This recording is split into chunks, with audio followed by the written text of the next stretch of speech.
It's usually controversial, closing an intersection near a busy corridor at the entrance to a neighborhood used as a shortcut too by a lot of people. Officials say it's the best way though to eliminate a serious long-time issue, a flash flooding risk here in Colorado Springs. We showed you a month ago, or Scott Harrison did, how officials permanently closed a three-way intersection here, Siferd Boulevard and Date Street near Academy and Austin Bluffs. Flooding has trapped vehicles in the past, has required emergency rescues, so it's a big issue that crews are trying to tackle right now. Our Scott Harrison's down there live for us with an update.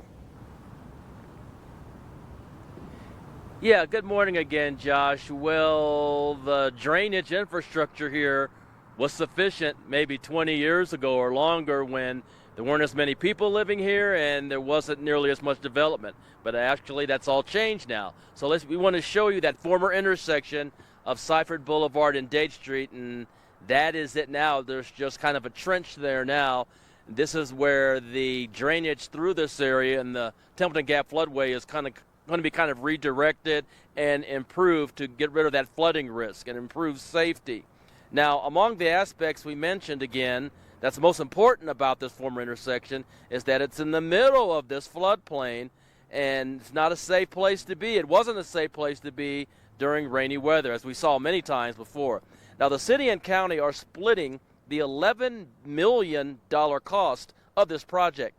Crews have removed trees that attracted homeless camps and are now widening and stabilizing the floodway channel. Crews also are turning the three sides of the former intersection into cul-de-sacs to keep traffic out of the channel. But this doesn't solve all of the concerns that some neighbors have.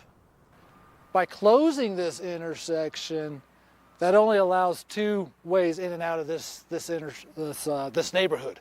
And there was a structure fire here about a week, maybe 2 weeks ago, just across North Carefree, and they closed that down, directing traffic into this neighborhood. Nobody knew where to go.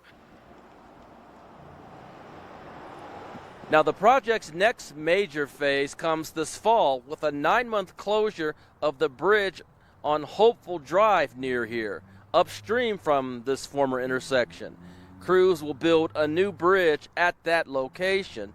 Now, the project means, of course, some daytime construction noise and also drivers having to maybe drive a little bit out of the way or take a little longer to get where they need to go in this area. But most people say that they like it because the project's needed, and it's actually quieter because there's not nearly as much traffic going through their neighborhood right now. It's something we'll continue to follow because this project won't be finished for another 2 years. We're live in Colorado Springs. I'm the Road Warrior, Scott Harrison, for KRDO 13. Hey, thanks again for being out there, Scott. Is there a big project you want Scott to update you on or something that should be fixed? Tell him all about it. Road Warrior at KRDO.com.